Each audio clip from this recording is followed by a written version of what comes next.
Əziz dostlar, Rəbbin adına görə hələ mən görmədim. Heç kəs peşman olmayıb və heç kəs utanmayıb. Kalam da belə deyirdir ki, mənim adıma görə heç kəsi utandırmaram. Rəbbə alqış və izzətlər olsun. Mən bir dənə atamızın gözəlliyindən özüm bir ilahi yazmışdım. Onu sakitçe okuyacağım. Sonra yine de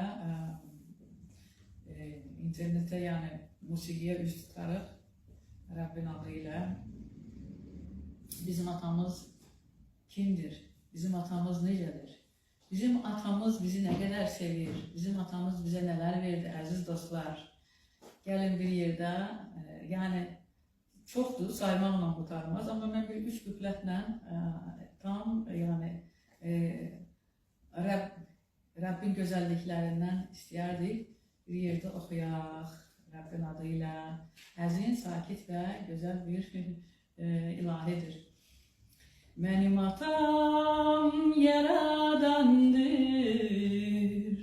mənim atam sahibkardır, mənim atam dünyanın memarı, mənim atam var olandır.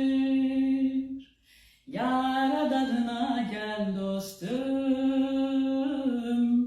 Yaradanına gel dostum, Yaradanına gel dostum, o seni yarattı. Mənim atam lütkardır, mənim atam bağışlayandır, mənim atam merhametlidir, mənim atam sabirlidir.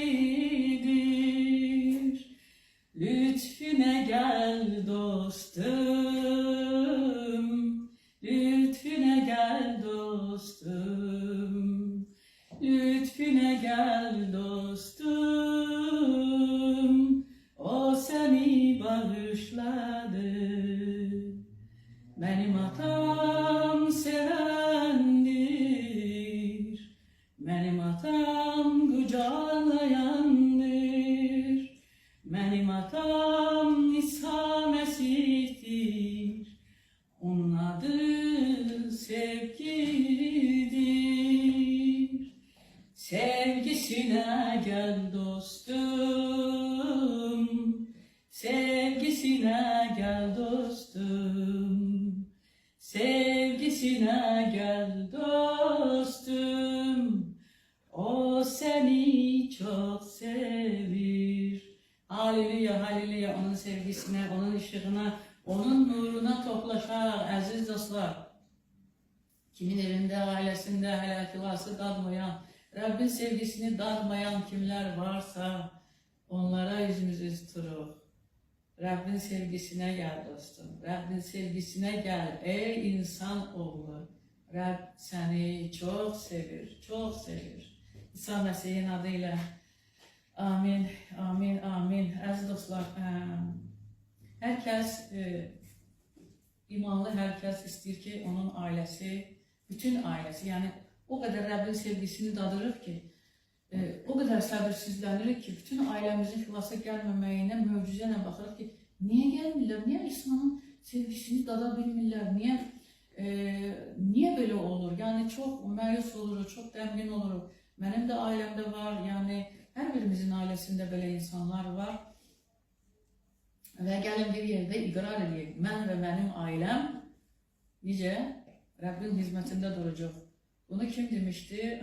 Azerbaycan'da Yeşu demişti. İsus Navin Rus dilinde, Yeşu Azerbaycan dilinde o halka üzüntüsü demişti ki ben ve benim ailem Tanrı'nın hizmetinde duracak. Sizi bilmiyorum. Gelirseniz gelin. Ve gelenler geldi. Şükür Rabbimize bugünkü günde bizler de varız onların vasıtasıyla. İsa Mesih'in adıyla gelin bir tane de güzel bir ilahini bir yerde oxuyaq. Haleluya.